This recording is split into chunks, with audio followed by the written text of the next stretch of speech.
2 दिवसात राज्यातील सर्व शाळा महाविद्यालयाला जी.आर. पोहोचतील. ज्यांची फी घेतली आहे त्या परत करू. भाजप नेते प्रसाद लाड यांचा मनोज रांगेंना शब्द. शाळेत महाविद्यालयात गेल्यानंतर 100% फी घेतली जाते आहे. म्हणजे सरकारी आदेश काढलेला असताना सुद्धा असं का? म्हणजे शासन फक्त नावाला जी.आर. काढतं का? सरकार जर आदेश काढत असेल तर अधिकाऱ्यांना त्रास काय, असा सवाल मराठा आंदोलक मनोज रांगे पाटील यांनी प्रसाद लाड यांना केलेला आहे. आम्हाला सवलती नेमक्या कधी लागू होणार? फी भरल्यावर काय अर्थ असणार आहे की तुम्हीच अधिकाऱ्यांना तसे आदेश देताय का, असा सवाल करत मनोज रांगे पाटील यांनी प्रश्नांची सरबत्ती लावली. दरम्यान यावर उत्तर देताना भाजप आमदार प्रसाद लाड यांनी मोठी घोषणा केली. त्यावेळेस ते म्हणाले की कायद्यांची जी अधिकारी अंमलबजावणी करणार नाहीत त्यावर आम्ही कारवाई करू. शिवाय मुख्यमंत्र्यांना भेटून मी हा विषय कानावर घालतो. सोबतच ज्यांनी शालेय फी भरलेली आहे त्यांना त्यांची फी परत देऊ. तसेच मराठा उपसमितीच्या बैठकीत या संदर्भात चर्चा करू. किंबहुना सोमवारपर्यंत सर्व शाळा महाविद्यालयांना या संदर्भात आदेश पारित करू, असा शब्द प्रसाद लाड यांनी मनोज रांगे पाटील यांना दिलेला आहे. या कायद्यांची जो अधिकारी अंमलबजावणी करणार नाहीत त्यावर आम्ही कारवाई करू. शिवाय मुख्यमंत्र्यांना भेटून मी हा विषय कानावर घालतो. सोबतच ज्यांनी शालेय फी भरली असेल त्यांना त्यांची फी परत देऊ. मराठा उपसमितीच्या बैठकीत या संदर्भात चर्चा करू. किंबहुना सोमवारपर्यंत सर्व शाळा महाविद्यालयांना या संदर्भात आदेश पारित करू, असा शब्द प्रसाद लाड यांनी मनोज रांगे पाटील यांना दिला आहे.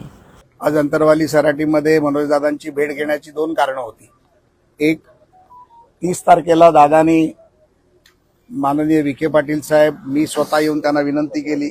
माननीय मुख्यमंत्र्यांच्या मान्यतेने जी एसओपी दिली त्या एसओपी त्यांनी मराठा विषयाचे अभ्यासक तज्ज्ञ सर्व जिल्ह्यातले विभागातल्या लोकांची चर्चा करून सर्व आपण मराठा बांधवासमोर, जनतेसमोर, मीडियासमोर केल्यानंतर त्याने आमच्या विनंतीला मान ठेवून उपोषण सोडले. खरं तर दादांनी उपोषणाला बसूच नाही, माझी त्यांना पहिल्यापासून विनंती होती. उन्हाचा काळ आहे, प्रचंड मोठं ऊन होतं आणि त्याच्यामध्ये दादा जाऊन वारवात बसले, उन्हात बसले आणि मला खरीच सकाळपासून ती काळजी होती की त्यांच्या तब्येतीची होती, एक भाऊ म्हणून होती. परंतु मी पहिल्यांदा त्यानंतर मीडियासमोर आज पहिल्यांदाच येतोय, कारण हॉस्पिटलमध्ये गेलो तेव्हा त्यांची तब्येत बरी नव्हती, ती पाहण्यासाठी गेलो होतो. तर मी त्यांचा आभार मानायला आलो की आपण ते उपोषण आमच्या शब्दासाठी, माझ्या शब्दासाठी मागे घेतलं, त्यासाठी मी तुमचं शतशः आभारी आहे. त्यानंतर माझं त्यांचं बोलणं झालं आणि मग अनेक निर्णय आपण त्या प्रक्रियेमध्ये केले. मला असं वाटतं की हे निर्णय करत असताना जेवढे फास्ट निर्णय किंवा जेवढे फास्ट जी.आर. या मागच्या 10, 12, 15 दिवसात झाले तेवढे कदाचित कधी झाले नव्हते.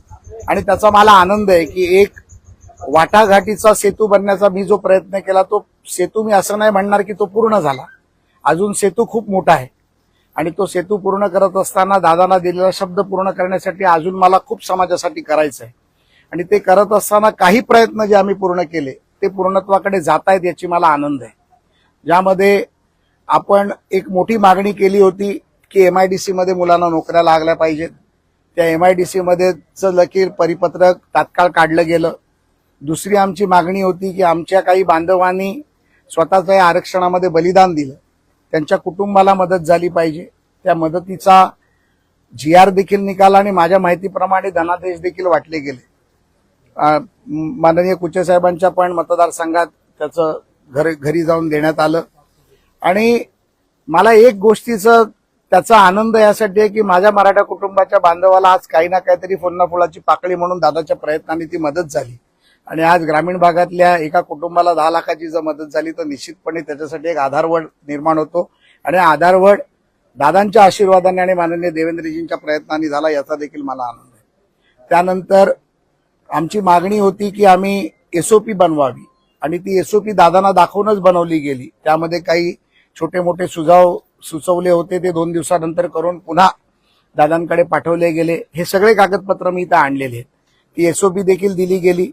त्यानंतर हैदराबाद गॅझेटच्या माध्यमातून आपली कुणबी प्रमाणपत्र वाटली गेली होती, त्याचं व्हॅलिडेशन होत नव्हतं, त्यासाठी काही नियमावली आपण बनवायची होती.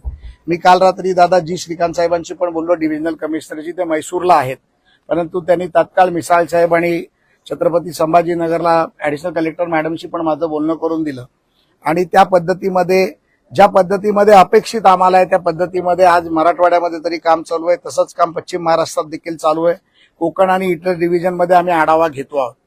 आचारसंहिता 22 तारखेपर्यंत आहे, त्यामुळे काही गोष्टीची अडचण आहे. Bureau report, SBN Marathi, Mumbai.